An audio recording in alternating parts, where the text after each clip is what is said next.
തൃശൂർ അതിരപ്പള്ളിയിൽ മസ്തകത്തിൽ മുറിവേറ്റ കാട്ടാനയുടെ ചികിത്സ പൂർത്തിയായി. ആനയുടെ മസ്തകത്തിലെ പഴുപ്പ് നീക്കം ചെയ്ത് മരുന്ന് വെച്ചുകെട്ടി ആന്റിബയോട്ടിക്കുകളും നൽകിയിട്ടുണ്ട്.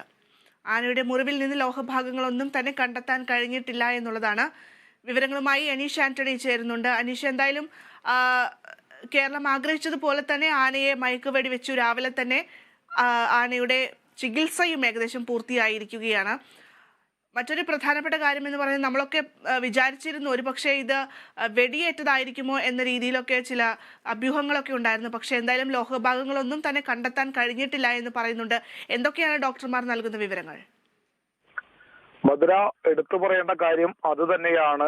വെടിയേറ്റ മുറിവ് അല്ല എന്നതാണ് ഇപ്പോൾ പുറത്തു വരുന്ന വിവരം. കാരണം ഡോക്ടർ അരുൺ സക്കറിയ തന്നെ കഴിഞ്ഞ ബുധനാഴ്ച എത്തിയപ്പോൾ വെടിയേറ്റതാണോ എന്ന മാധ്യമങ്ങളുടെ ചോദ്യങ്ങൾ പൂർണ്ണമായും അദ്ദേഹവും തള്ളിക്കളഞ്ഞിരുന്നില്ല. സ്കാനർ ഉപയോഗിച്ച് ഉള്ള പരിശോധനയിൽ മാത്രമേ എന്തെങ്കിലും ലോഹഭാഗങ്ങളുണ്ടോ എന്നതുൾപ്പെടെയുള്ള പരിശോധന നടത്തിയതിനു ശേഷം മാത്രമേ അതിലൊക്കെ ഒരു വ്യക്തത വരൂ എന്നാണ് അദ്ദേഹം പോലും പറഞ്ഞത്. ഇപ്പോൾ നമുക്ക് ലഭിക്കുന്ന വിവരം, ഈ ആനയുടെ മസ്തകത്തിലെ മുറിവ് വെടിയേറ്റതല്ല എന്ന് പൂർണ്ണമായും ഉറപ്പിക്കാവുന്ന ഒരു ഘട്ടമാണ് ഇപ്പോൾ ഉള്ളത്. ആനകൾ തമ്മിൽ കുത്തുകൂടിയപ്പോൾ ഉണ്ടായ മുറിവാണ് ഇത്തരത്തിൽ പഴുക്കാനും പഴുപ്പ് പുറത്തേക്ക് വരാനും ആനയുടെ ആരോഗ്യസ്ഥിതി മോശമാക്കാനും ഒക്കെ ഉണ്ടായ കാരണമെന്നാണ് ഇപ്പോൾ സ്ഥിരീകരിക്കുന്നത്. എന്തായാലും 9 മണിയോടെയാണ് ഇത്തരത്തിൽ ആനയെ വെടിവെക്കാനായത്. ആ തുരുത്തിൽ നിന്നും ആന അപ്പുറത്തെ ഭാഗത്തേക്ക്, തോട്ടത്തിന്റെ ഭാഗത്തേക്ക് പോയി. വെറ്റിലപ്പാറ 14 സമയമുള്ള തോട്ടത്തിലേക്ക് പോയി. അവിടെ വെച്ച് കയ്യോടെ തന്നെ ആനയെ വെടിവെക്കാനായി. ആന വനത്തിലേക്ക് പോകുന്നതിന് മുൻപ് തന്നെ അത് തടയിടാനായി കഴിഞ്ഞു. ദൗത്യ സംഘത്തിനും വനംവകുപ്പ് ഉദ്യോഗസ്ഥർക്കും തടയിടാൻ കഴിഞ്ഞു. ഉടൻ ആന മയങ്ങുകയും ചെയ്തു. ഉടനടി മയങ്ങിയതോടെ തന്നെ ചികിത്സ ആരംഭിച്ചു. ആദ്യഘട്ടത്തിൽ ഞാൻ നേരത്തെ പറഞ്ഞ പോലെ സ്കാനർ ഉപയോഗിച്ച് പരിശോധിച്ചു. ലോഹഭാഗങ്ങളൊന്നും കണ്ടെത്താനായില്ല. മുറിവ് ആഴമുള്ളതാണെന്നുള്ള ഒരു കണ്ടെത്തൽ ആ സമയത്ത് ഉണ്ടായി. അതുകൊണ്ട് തന്നെ മുറിവിലെ പഴുപ്പ്, നേരത്തെ നമ്മൾ ഉൾപ്പെടെയുള്ള മാധ്യമങ്ങൾ മുറിവിൽ നിന്നും പുറത്തേക്ക് പഴുപ്പ് തള്ളുന്ന ദൃശ്യങ്ങൾ സഹിതം വാർത്ത നൽകിയിരുന്നു. ആ പുറത്തേക്ക് തള്ളിയതിന്റെ ബാക്കിയുള്ള പഴുപ്പ് കൂടി ഡോക്ടർമാരടങ്ങുന്ന സംഘം, അരുൺ സക്കറിയുടെ നേതൃത്വത്തിലുള്ള സംഘം നീക്കം ചെയ്തു തുടർന്ന് മുറിവിൽ മരുന്ന് വെച്ചു. ഇതിനുശേഷം മുറിവ് ഉണങ്ങാനായി ആന്റിബയോട്ടിക്കുകൾ നൽകേണ്ടതുണ്ട്. അത് നൽകി ഇപ്പോൾ ആനയെ ചികിത്സ പൂർത്തിയാക്കി വിട്ടിരിക്കുകയാണ്. പക്ഷെ ആന ആ സ്ഥലത്തു നിന്നും പോകാനായി ഇപ്പോൾ ആയിട്ടില്ല. കാരണം മയക്കം പൂർണ്ണമായി വിട്ടാൽ മാത്രമേ ആനയ്ക്ക് ആ പ്രദേശത്ത് നിന്ന് മാറാനാകൂ. എന്തായാലും ആനയുടെ ഈ സഡേഷൻ, മയക്കം വിടുന്നത് വരെ ആനയെ നിരീക്ഷിക്കും. ഏകദേശം ഉച്ച വരെ ഈ മയക്കം നീണ്ടു നിൽക്കാനുള്ള ഒരു സാധ്യതയുണ്ട്. അതുകൊണ്ട് തന്നെ ആ സമയം വരെ ഡോക്ടർമാരടങ്ങുന്ന അരുൺ സക്കറിയുടെ നേതൃത്വത്തിലുള്ള സംഘവും അതുപോലെ തന്നെ വനം വകുപ്പ് ഉദ്യോഗസ്ഥരും DFO ഉൾപ്പെടെയുള്ള സംഘവും അവിടെ ആനയെ നിരീക്ഷിക്കും. ആനയുടെ ആരോഗ്യസ്ഥിതി നിരീക്ഷിക്കും. മറ്റെന്തെങ്കിലും ആരോഗ്യ പ്രശ്നങ്ങൾ ഇനി ഉണ്ടാകുമോ എന്നത് ഉൾപ്പെടെയുള്ള കാര്യങ്ങൾ നിരീക്ഷിച്ച് ആനയുടെ മയക്കം പൂർണ്ണമായി വിട്ടതിന് ശേഷം മാത്രമാകും ആന കാട് കയറുമോ എന്നതുൾപ്പെടെയുള്ള കാര്യങ്ങൾ നിരീക്ഷിച്ചതിന് ശേഷം മാത്രമാകും ഈ ദൗത്യം പൂർണ്ണമായി പൂർത്തിയായി എന്ന് വേണം പറയാൻ. ഇപ്പോൾ ദൗത്യം വിജയം കണ്ടു എന്ന് നമുക്ക് നിസ്സംശയം പറയാം. കാരണം ആനയെ മയക്കുവെടി വെക്കലാണ് ഏറ്റവും വലിയ ദുഷ്കരമായ ദൗത്യമായിരുന്നത്. അത് വിജയകരമായി ഇന്ന് പൂർത്തിയാക്കി. അതിനുശേഷം 2ാം ഘട്ടം ചികിത്സ നൽകുക എന്നതായിരുന്നു. അതും വിജയകരമായി പൂർത്തിയാക്കി.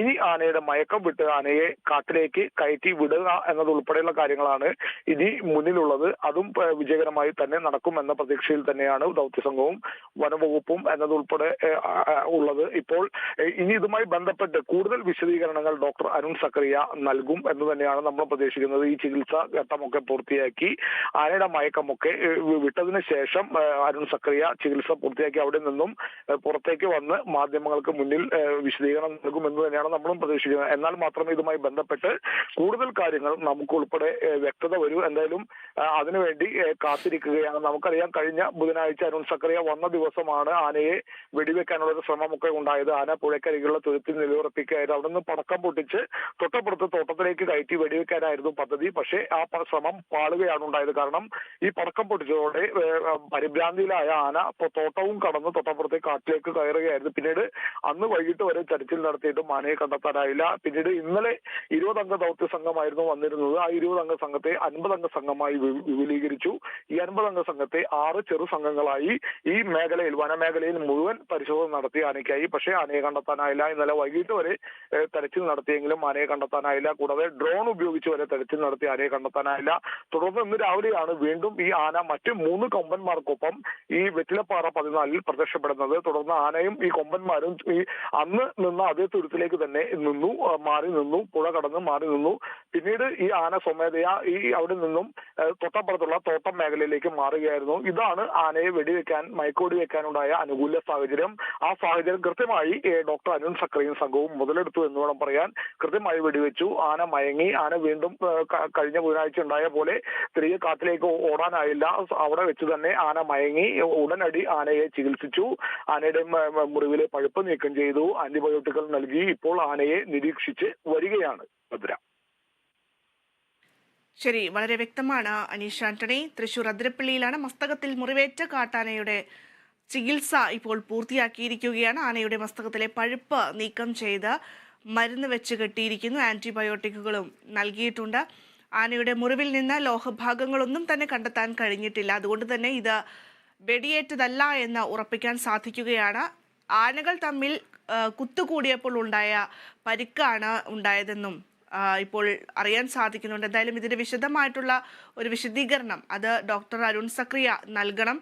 അദ്ദേഹം അത് മാധ്യമങ്ങൾക്ക് മുൻപിൽ വെളിപ്പെടുത്തുമെന്ന് തന്നെയാണ് പ്രതീക്ഷിക്കുന്നത്. നിലവിൽ ഈ ആന ഇപ്പോൾ ദൗത്യ സംഘത്തിന്റെ നിരീക്ഷണത്തിൽ തുടരുകയാണ്. ആനയ്ക്ക് മയക്കം വിട്ടിട്ടില്ല. അതിനുശേഷം ആന ആരോഗ്യവാനായതിനു ശേഷം മാത്രമായിരിക്കും ഈ ദൗത്യം പൂർണ്ണമായും ലക്ഷ്യത്തിലെത്തി എന്ന് നമുക്ക് പറയാൻ സാധിക്കുകയുള്ളൂ. എന്തായാലും അനീഷ് ആന്റണിയാണ് വാർത്തയുടെ വിശദാംശങ്ങൾ നൽകിയത്.